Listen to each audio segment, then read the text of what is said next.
Good morning, everyone. It's Andy from Kinder Kitchens again. We are a small bespoke high street kitchen retailer based in New Mills in the High Peak, and we serve all the local area with kitchens. I've got another video for you today, and I've been promising to do this one for a while. Today's video is, as you've seen from the title, it's about worktops. So what is the best worktop? And obviously I'm not going to give you a straightforward answer to that because it will depend on budget and application and so on. But we are going to list through some worktops, not every worktop that's available because I don't use every worktop that's available, but we're going to list through all the main stuff, and we're going to touch on a few points of why you might choose that, why you might not choose that, and that might just help you make your decision when it comes to you guys doing your kitchen projects of what exactly you get in there and how much wow factor you want compared to longevity against the amount of money that you're spending. So let's get straight into it. So first things first, what we're covering today, we're covering laminate worktops, a chipboard worktop. We're covering timber worktop, so solid wood. We're covering granite, quartz, solid surfaces. And as a bonus, we're going to do something called compact laminates, which is something that's becoming more and more popular. I don't know a great deal about compact laminates, but a friend of mine who's a professional worktop fitter, I've had a good chat with him about it last time I saw him, and he's clued me in. So I'll tell you what he told me. But first off is the laminate worktops, and I've got a list of questions here. I've got my notes just in front of me on my laptop, and I've got a list of questions, and we're going to ask each one of these questions for each one of the worktops that we're looking at today, and that'll be colour choices. What's it made out of? What's the price point? Is there a difference between a cheap one and an expensive one in that particular top? How is the edge finished on the top, which is important because it makes a difference. You know, if we want to put like a radius rather than a square corner, we want to put a radius to a breakfast bar or something like that. It's important we know how the edging is done and just how that will finish. What have we got? How is the edge finish? How do you do the joint? So how it fixes together in the joints. Impact resistance. And then hardness, including scratching, and that's kind of two different things which we'll look at in a bit. Can you have a Belfast or an undermount sink with this worktop? Can you have a recessed drainer, which is where you sort of drop your draining board into your actual worktop? I'll show you a picture of that. I'll edit one in. Can you fit these worktops yourself, or was it something that you'd have to have done professionally? And can you repair a damage if it happens? Maintenance, can you stain this worktop, and can you burn this worktop? So quite a few questions for each one, so I'll wade straight in, and we're starting with a laminate worktop. We've got a few samples here to show you. So this is a piece of laminate worktop. You can see, if I show you that, it's got like a rounded edge on the front, and if I just show you the edge, you can see that it's got it's a chipboard in the inside. If you look carefully, you can see how it's kind of got big chips on the inside, and then as it gets closer towards the top, the chips go finer. And usually there's something, you see that sort of black thing, usually they try and just fill in that edge. Some of the better tops have always got that filled in, so you don't end up with a hollow bit on your post form, it's called, and then a chip on the post form can often press it in if it's not got that kind of sort of filler in there just to fill up that edge. It's quite important that you don't necessarily get that on some of the sort of cheaper end ones. So let's go through our questions regarding that. Colour choices, unlimited. You can get that stuff in almost any colour. You can get it in matte, you can get it in high gloss. There's all sorts out there. What's it made out of? Chipboard, and it's got a 4 mica top, and that's how it's created. Price point, you could pay as little as £60 for a top, probably from one of the big outlets, B&Q or something like that, probably as little as £60 for a 3 metre top. If you were looking for, this one's a bushboard options, if you were looking for something like that, you'd probably be nearer to about £150. There would be a quality difference there, but even so, at £150 a top, you would typically do, say, an average kitchen, a 4 square metre room, you would be looking at about £450 to put laminate worktops on it, you know, two and a half lengths, something like that, or 2 lengths and a breakfast bar. So not too expensive. Is there a big difference between a cheap and an expensive one? I would say yes. What does that difference look like? It'll probably look like that edge being knocked and caving in. And it will also look like the thickness. I would never use that stuff in 30mm. It's widely available in 30mm, but it's going to be far too bendy at that, and you're almost certainly going to get some lifting.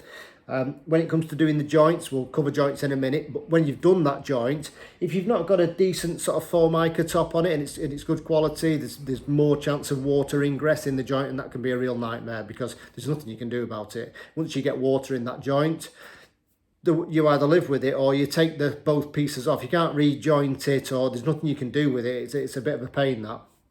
So yes, there probably is a bit of a difference, and there'd be difference between 60, 70, 80 pound for a cheap one and 150 for a dear one. You might as well have the dear one because the price isn't that different. So I would always say go for a better quality one if you're having a laminate worktop. How's the edge finished? Well, the front's finished like that with the post form. It can be square edged, the do square edge ones, and then on the side you put it has like a strip glued on there.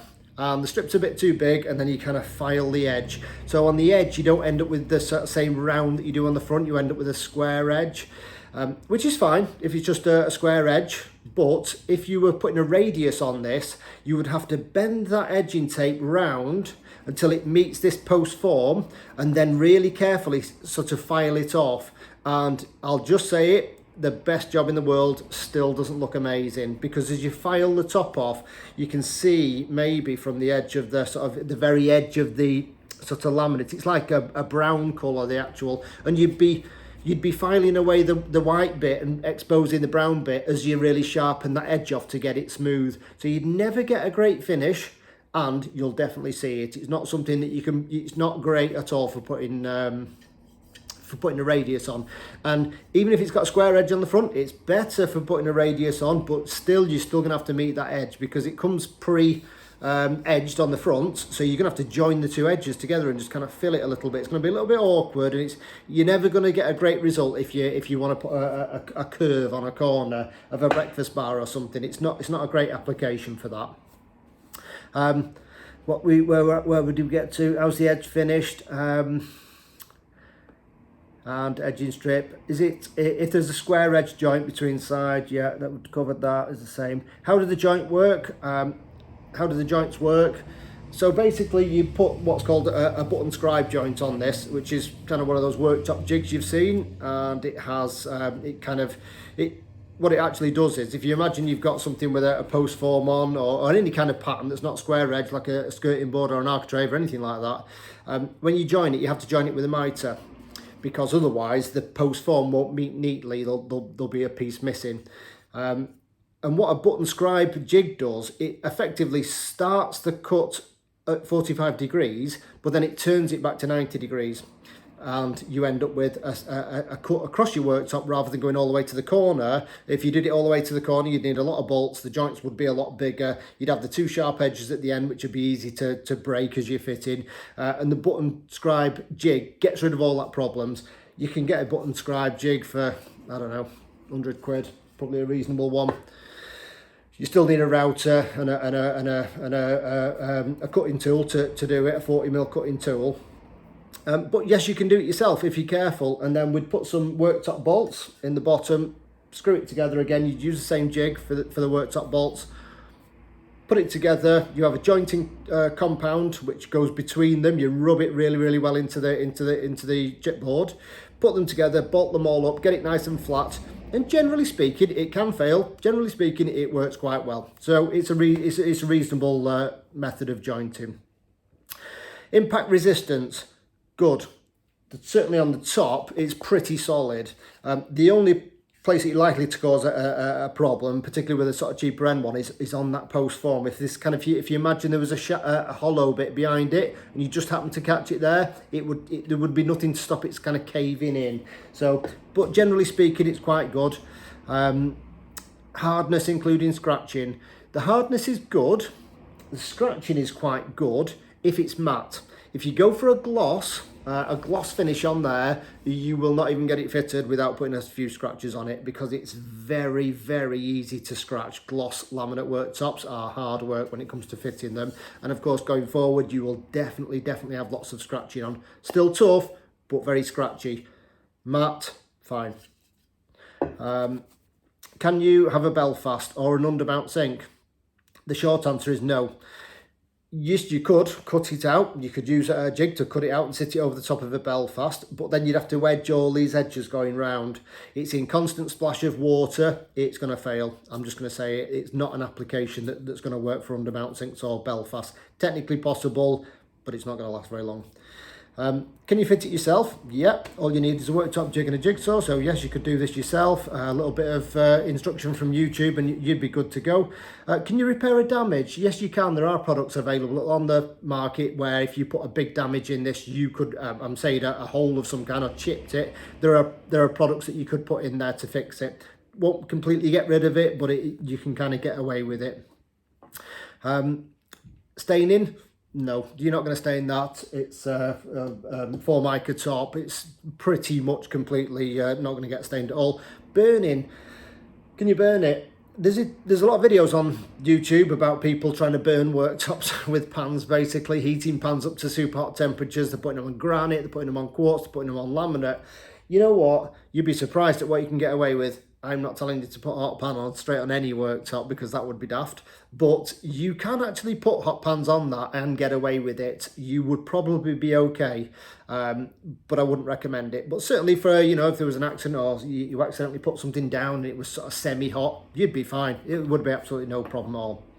So that's the laminate worktop. It's come first because it's pretty much the cheapest worktop, and a lot of people discount laminate, and I think it gets a bit of a bad rap really, because it can look absolutely amazing. Like I say, it's got a few problems with the Belfast, and if you're wanting to put a radius on it over a breakfast bar or an overhang, you know, there's a couple of things holding it back. But for your average kitchen, your average purchase, for that money, there's a lot of really nice patterns available. This one's absolutely awesome. There's some more that we've got somewhere that look absolutely brilliant. And the bigger the piece, the better they look. Some lengths that I've seen downstairs a few weeks ago that looked absolutely fantastic. Particularly, you know, for that white marble looking type worktop. So yeah, great option. So what's next? Timber worktops. And we've got... I've got a sample here. Well, I've got a piece of oak here. That's what I've got. This is actually a piece of upstand, but if you bought an oak worktop, it would be just like this, but it would be thicker. It would be 40mm. But effectively, we've got staves of oak. You can see that piece of oak there is a separate piece of oak than the one that below it. So it's staved together, all glued together in one. You can get this stuff at 20mm as a worktop. You can get it at 27mm, or you used to be able to. And you can get it at 40mm. I would only use 40mm for a worktop. We do buy in 30mm and 20mm oak, but it's usually for shelving, bespoke shelving in larder units, that kind of stuff.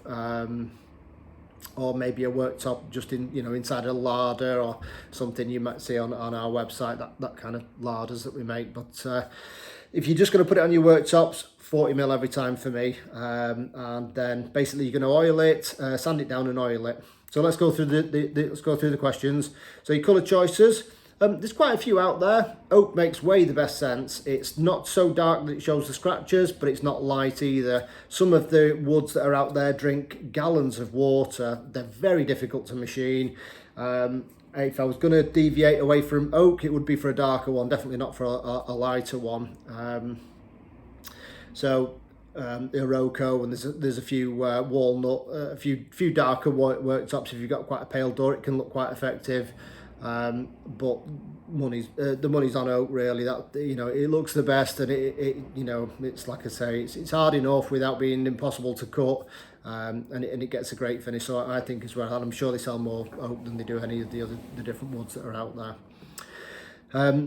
So what's it made out of? We've covered that already. Staves of solid oak, so they all just piece together. Price point, if you were buying a 3 metre length of that stuff, and it's worth saying we're filming this at going towards the end of 2023, and in the price hikes that we've all seen post COVID and Brexit, it got very, very expensive oak, really expensive. But at the moment, if you want a length of 3 metre length of oak, you're probably looking at somewhere around £450 to buy a length, and if you're going to do an average kitchen like we did with the laminate, you're probably looking at about £1,200-1,300 to buy all the oak that you would need for an average kitchen. So it's more expensive than laminate for sure. Is there a big difference between a cheap one and an expensive one? There is honeycombed. I've seen some of the sort of bigger outlets selling a honeycombed oak. So it's got like an oak veneer. It's honeycombed, and no, don't even go there. That's not an option. And typically, when you buy a solid oak top, you can buy it in an oak top or a prime oak top. A lot of companies sell that. And actually, what's the difference? The difference is knots and fills. So when they manufacture this, it's not a great example to show you because there's nothing wrong with this one, but a lot of the time there'll be little knots in it, and when you get it, you'll see that knot's been filled in. So before it's been through the final sand, they will have put some filler in there, give it a wipe off, and it went through the final sand, and it finishes okay, but there'll be a lot more of those knots, and possibly some that you might have to fill yourself on an oak top than there will a prime oak top, because they save the best staves for the prime oak. And that's what the difference is. The actual material's the same and the manufacturing's the same as far as I'm aware, but a lot more knots. So it's worth getting a prime one if it's for a worktop. If I'm making shelving and stuff like that out of it, I tend to just buy the other one. But there isn't a huge amount of difference in price anyway. How is the edge finished? It's just sanded. So if you want to do a round on a worktop on this, that's fine. You just need a jig and a router to cut it round, finish the edge off and sand it. So that's absolutely fine. You just get sanded up. You've got all that option. How do the joint works? You don't need a button scribe joint because there isn't a post form on it.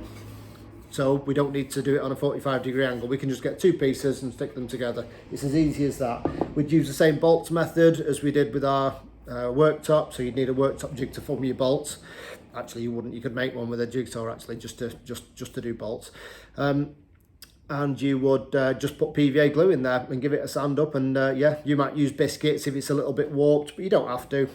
It won't move once it's glued up. It'll be fine. So as long as it's fairly flat, you won't need biscuits. Give it a sand down. It looks amazing, and the joint will hold. As long as it's got plenty of glue in there, you won't get any problems with your joints. Impact resistance. It's okay. Yes, obviously you can put a dent in it. It's okay. It's fairly. I think there's a bit of spring in it. If you drop something hard on it, you're more likely to dent the edge, I think. But as long as you've, taken the arris off the edge, I think it'll be absolutely fine. Hardness, including scratching. You can scratch it, but you can sand it. So yeah, it's okay. Can you have a Belfast or an undermount sink? Yes, you can. It's easy to cut it all out, but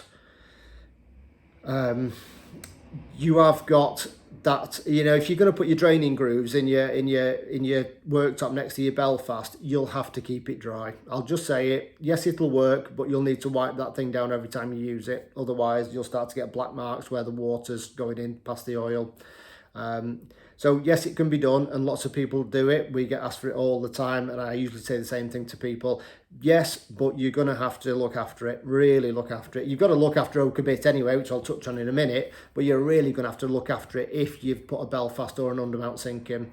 If you're putting an inset sink in, it sits over the oak, so the seal, the cutout, if you will, in the worktop is completely hidden. Much better option for an oak top. I would always advise going with an inset sink over a Belfast, but it's possible.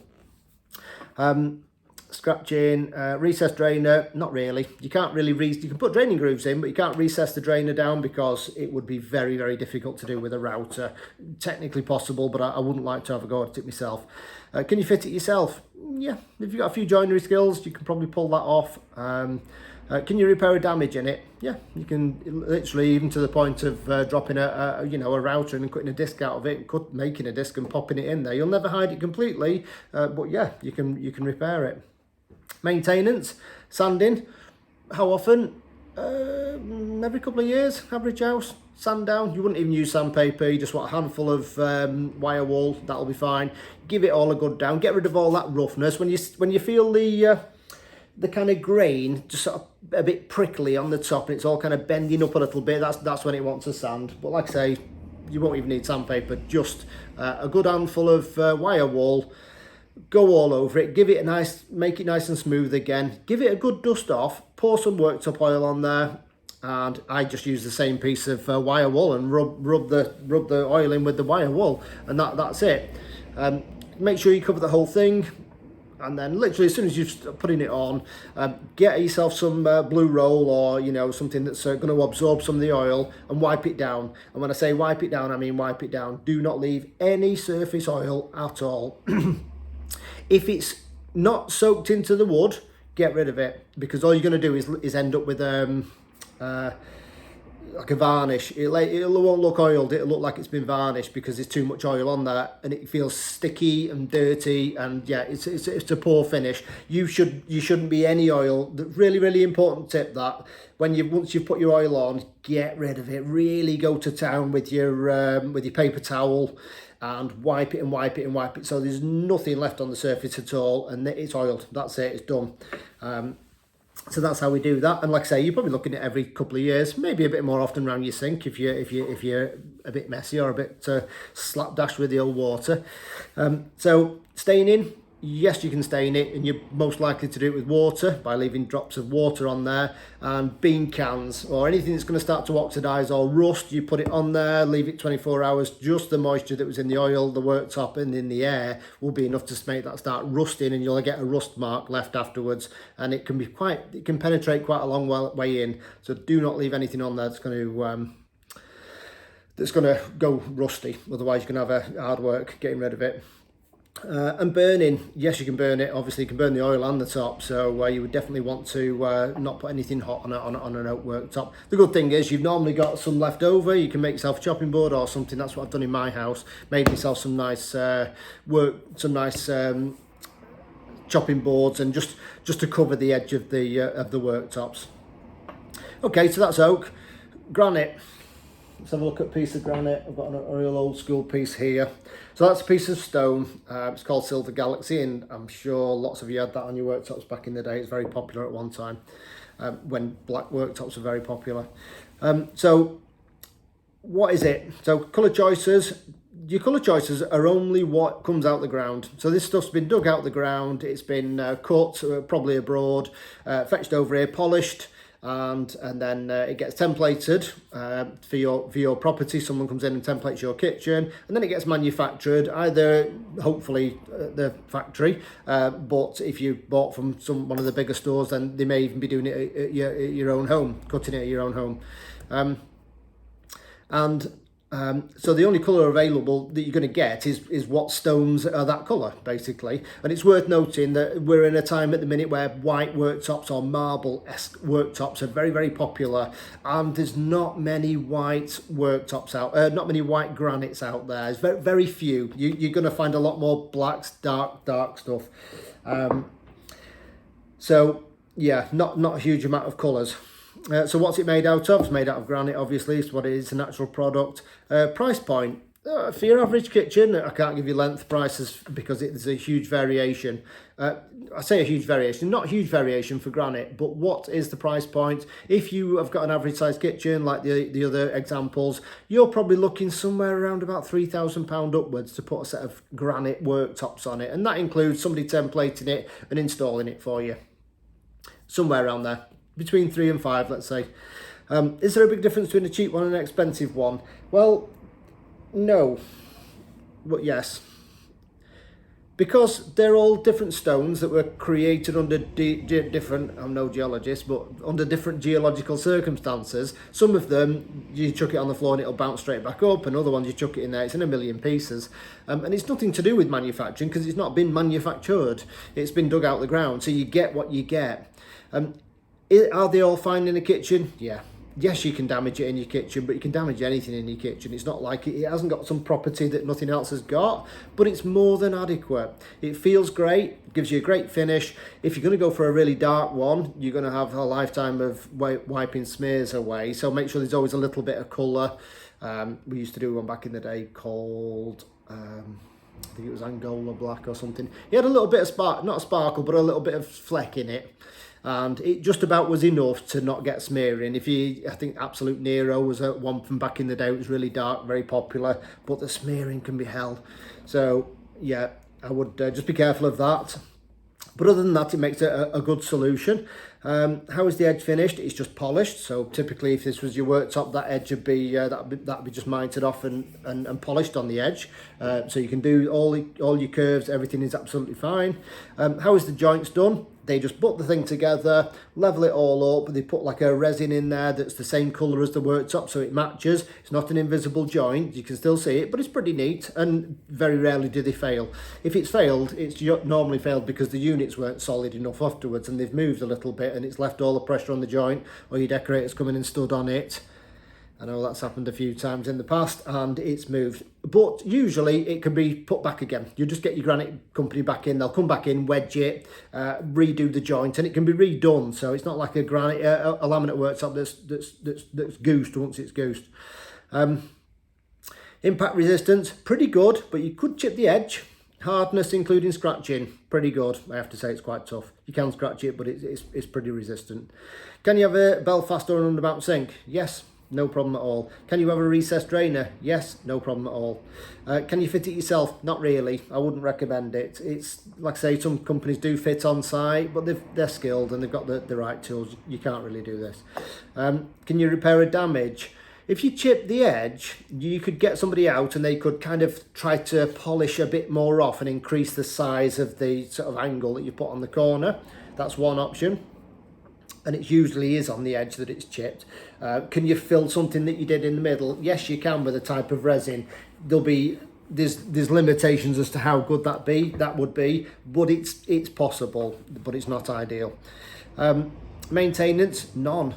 You've got to stay away from harsh chemicals, onions and lemon, curry sauce, stuff like that. If you've got a paler one, they do put sealant in it, but if you get a paler one, then you can definitely stain the stuff. But other than that, there's no maintenance. Just wiping it clean with soapy water. Staining, yes, you can stain. Burning, pretty much you'll be fine. There is a few examples, like I say, check out YouTube. Some guys have done videos of putting hot stuff on granite, and you just see it go poof and crack because the stone that's being heated up by the pan expands at a different rate than the stone around it, and it can go. You would have to put it under a serious amount of pressure, I think, to get that to happen. So generally speaking, if you popped a pan on it for a second, it'd be fine. So next is quartz, which is going to have all the similar answers. So we're going to fire through that quite quickly. The difference between quartz and granite is, and I'll just show you a piece here, is this is the same as that, but this is stone that's been dug up, basically crushed down, and then mixed with a colour and resin and repacked together to create what looks and feels exactly the same as that, because it kind of is. And it basically is stone that's repacked back together again. So a lot of these answers are going to be the same. Colour choices, not the same. There is absolutely loads to choose from. Because it's being manufactured, they can choose the colour. There's absolutely loads. And of course, there's a hell of a lot of white ones. Or marble-esque type colours. And in truth, although if there was a quartz manufacturer stood here right now talking to us, he would give us 1,000 reasons why we should have quartz over granite. The reason that quartz have done so well, I'll just say it, in my opinion, it's because of colour. Because you can't get many colour choices in natural granites, but you can get these nice white worktops and nice pale worktops that are so much on trend. With quartz, that's why it's become so popular. So I don't think there's anything more to it. Is it harder than granite? Yes, it is. But granite's hard enough.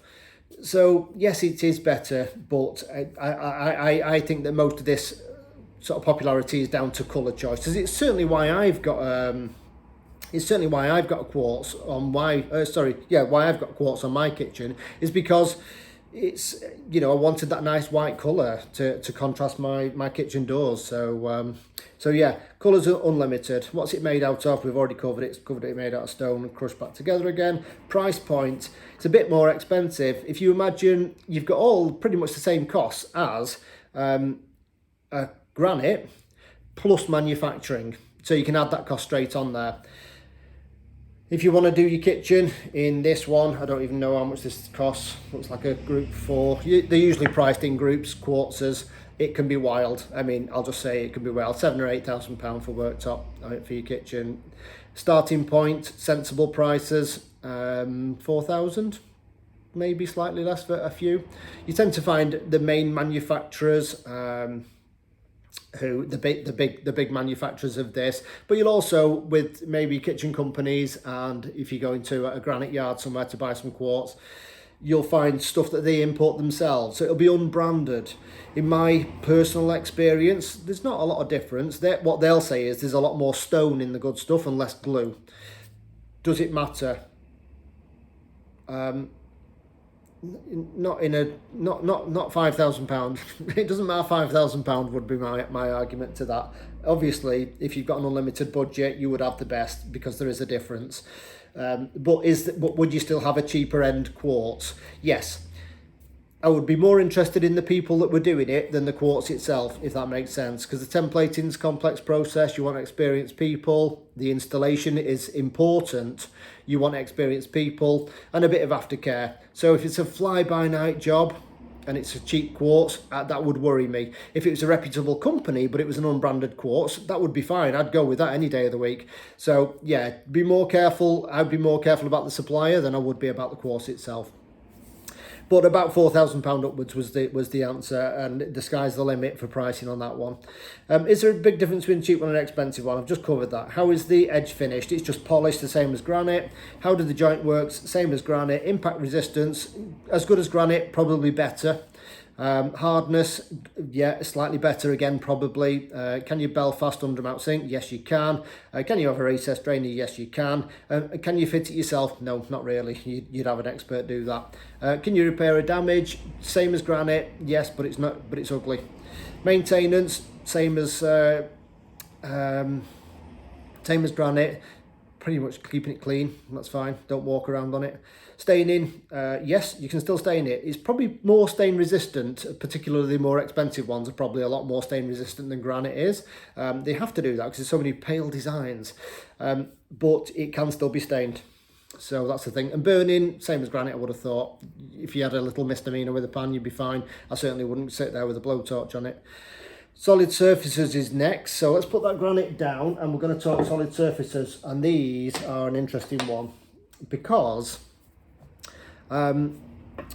they are a solid surface, what I would call a solid surface worktop, or an acrylic worktop, and these they're made out of polymers. At least that's, I think, what they're made out of. And there's a few different manufacturers of this stuff on the market. The one that I'm holding in my hand right now is by a company called Corian, which is a very upmarket company for this stuff. It's you know, this is the good stuff.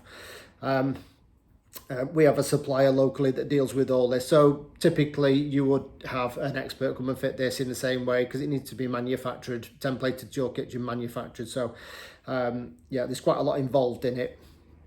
Colour choices, unlimited. Anything, whites, blacks, they've got the lot. What's it made out of? It's made out of polymers. I'll come back to that in a minute. Price point, I say this was somewhere, certainly if you're going to have a recognised brand, you're somewhere around quartz money. So typically it's going to start from about 3,000 or 4,000, and again, sky's the limit.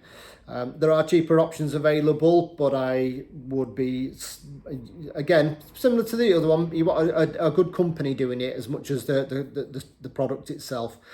Is there a big difference between a cheap one and an expensive one? Probably. I would be a little bit careful with this stuff, and I'll talk more about that in a minute. How is the edge finished? It just gets polished off. It just gets like a thing put on and it gets polished off. How do the joints work? Interesting one. They'll put like a resin between it. They'll pull the two joints together. And the beauty with this stuff is you can't see the joint afterwards. It melds in, it gets sanded down, and it's a seamless joint. It's the only worktop we're going to talk about today that's got a seamless joint. It is possible to see it with certain colours, but if it's done well, it's pretty invisible, I have to say. So that's a big plus for this stuff. Impact resistance, pretty good. I'd say quite good. Hardness, including scratching. We need a conversation about this now. it's not very hard. Here's the problem, it's quite a soft product and you can scratch it quite easily. It's made out of polymers, and polymers are white, and I'm just going to show you this piece here which I've pre-scratched for your viewing, and you'll see some little white scratches on there, and the reason that those are on there is because the dark face of this, when it's scratched, it exposes the white polymers that are below it, or at least that's what I think is happening. So the scratches are pretty obvious on dark tops. If you were going to have a white one and I scratched this one the same as that one, you wouldn't see it anywhere near as much because it's white, it melts in. So the scratching is a lot better on the paler tops than it is on the dark ones. However, it's kind of a death by 1,000 scratches, if that makes sense, because after, say, a year or 2 years of just scratching this stuff, you get that kind of real dulling of the face of the product and an aging. An aging is the best way probably to describe it. You can have the whole thing rebuffed and have it made back to new again, because that's a beauty of the product.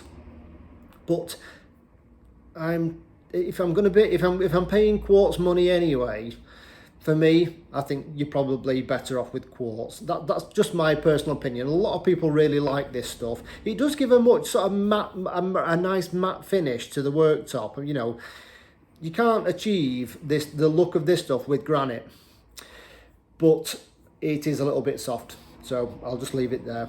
I'll leave that one there. Can you have a Belfast or an undermount sink? Yes. Can you have a recessed drainer? Yes. You can even have a seamless sink. So this stuff can be literally melded into the worktop in a fully seamless joint into the sink, and the whole sink can be made out of it. So there's no gaps, no silicone lines, nothing. Super, super clean look. Really, really nice. You can also have it where it goes in so far, and then there's a stainless bottom. There's quite a few options. It's clever stuff. And if you're after that kind of look, then this is your stuff. Can you fit it yourself? No. I'll just say no to that one. Can you repair a damage? Yeah, because you can put a compound into it and kind of buff it all up again. You've got a good chance of getting rid of a damage with it. Maintenance, I'd have said none. I've never lived with this stuff, so I'm going to say no. Again, you're probably just going to have to be a bit careful with harsh chemicals and some stainable stuff, because you can almost certainly stain it. Staining, I'm pretty sure you can. Burning, I'm not sure what the heat temperature is. I would say you'll probably be fine with a quick pan misdemeanor again, but certainly not. I wouldn't be going to sit in something too hot in there for too long. That's going to be the same answer for all these tops. Common sense is the way there. Okay, so that's all our tops. I'm just going to cover one more, as this is the bonus top that I don't really know much about, but I'm going to go into it anyway because they're so popular at the minute, and that's compact laminates. And what is a compact laminate? The compact laminate is basically, if you imagine the laminate top, the Formica that's on the top of this that we talked about earlier on, if you imagine just having that strip of Formica and then just gluing it to another one and another one and another one and another one until you made something that was like 10 or 12 mil, just made out of the stuff without the chipboard inside, you would have yourself a compact laminate, as the name suggests. And a friend of mine, Martin's, told me all about these. He fits this stuff quite regularly, so I had a good chat about him, about this with him. Colour choices, quite a lot. Again, it's manufactured so they can make whatever they want. What's it made out of? It's pretty much sort of solid Formica. Price point, I had a quick look on the internet before yesterday when I was preparing this lot, and you can get a length for about £400. I guess it kind of sits with oak costing somewhere around there. You're looking at about £1,200 to put it on your worktops, and that was with Axiom, I think I looked at, which is a pretty good company, so I imagine that their product is quite good. Is there a difference between a cheap one and an expensive one? I hear there's a lot of problems with the joints moving afterwards. That could be because of a couple of things. It's one of those products, a bit like certain types of flooring, you definitely need it in your house, acclimatizing to the temperature and moisture level before you fit it. So that's really, really important. I'm told that that's a key factor here. Are some of the tops failing because of acclimatization, or are they just failing because they're just not really thick enough? There's no great way of screwing it down. I'm not too sure, but I think at this stage I would go with a more reputable one rather than a cheaper end one. And especially seen as, like I say, at £1,200 for a full set of worktops, that's not that dear. So is it really worth penny pinching on that? I would suggest not. Not at this stage, while the technology is still relatively new. Is there a big difference between a cheap one and I've done that? How is the edge finished? It's polished, it's just sanded. So a bit like this one, if you imagine this was it, that would not be the same colour as that, because you're effectively seeing the sort of core of the material. So it would be slightly different, but it is just polished. How do the joints work? They actually work the same as laminate. From what I can gather, you just put like a button scribe joint on there. It's a kind of a smaller version of a button scribe joint, and you can get these really slim bolts, because it's only sort of 12, 13 mil. You can get these really slim bolts that you just put in the bottom. It's quite hard on tools. And then you just glue it together basically and clean the joint up as you normally would. Impact resistance, I would imagine it's rock hard, so pretty good, I'd say. Hardness including scratches the same. I don't know if you can get it in gloss, but if you can, it'll be easy to scratch, I'm sure. But certainly the matte ones I would have thought pretty good for scratching and hardness. Can you have a recessed drainer? No, because it's not deep enough to put it in basically. And also when you cut into it, you're going to see the inside of the material rather than top. Can you fit it yourself? Can you have a recessed drainer? Can you have draining grooves? Can you have draining grooves? I don't know. I'm going to say no, purely because if you cut a draining groove in there, you're going to have cut past the top and into the bottom. So I'm not sure about that one. Can you fit it yourself? Yes, but you want a decent set of tools. Can you repair a damage? I would imagine that would be the same as a laminate. Yes, you can, but it's probably not going to be that good. Emergency situation. Maintenance, I wouldn't have thought there was any on it. Staining and burning, I did in my research of this top yesterday before I came on. I think the one I looked at was saying 180 degrees for 10 minutes. Quite frankly, if you've put something at 180 degrees for 10 minutes on your worktop, you deserve to get them burnt. That's all I can say. But yes, it looks like they're pretty good at burning. Okay, so that's the end of the list. I hope you enjoyed it, and I hope it was some use to you. To summarise, I guess that the compact laminates there at the end, quite an interesting thing that I'm looking forward to learning more about that. Solid surfaces, acrylics, it's not for me. Might be for you. It just seems to me that if you're paying quartz granite money, quartz granite just feels so much nicer to use. Maybe quartz, amazing, but don't get carried away with expensive brands. Granite, amazing, as long as you don't want white ones. There's not much choice. Timber tops, just if you're really careful, you're not someone who splashes water around, then it's great, but you've got to be careful. A lot of care needed. You know, if you've got a family, 3 or 4 kids, mess. If there's a lot of mess in your house, it's probably not the best idea. But it looks amazing. I love fitting it, I love working with it, so I'm a bit biased on that one. And laminate, as far as the money goes, it's always been and still is the ultimate solution, really. It makes a very robust, good worktop at a really cheap price point. So I have to say, it probably comes out as the winner of today's. For me, it's between laminate, if you're keeping the price down, a decent laminate, and if you've got a bit more to spend, a granite or a less recognised brand of quartz. And in that you say, £450 for your laminate, £3,500 for your quartz or your granite. That's where it is for me, if you're in one of those two camps, which most people probably are. Anyway, I hope that's been of great use to you. It's a 2 video day today, and I'm going to do another video in a bit about it's about a conversation I had with a lady a few months ago who brought me a quote in from one of the big suppliers and asked me to match that quote with a much better kitchen. I'm going to tell you all about what happened in my next video, and I'm going to film that today as well. So hopefully these will be out there in the next week or so, as soon as I've had a chance to edit it, and we'll take it from there. If you're out there looking for a kitchen at the minute, make sure you watch the rest of the videos. There's loads of good information in there, and good luck with your project, and I'll see you next time. Bye bye.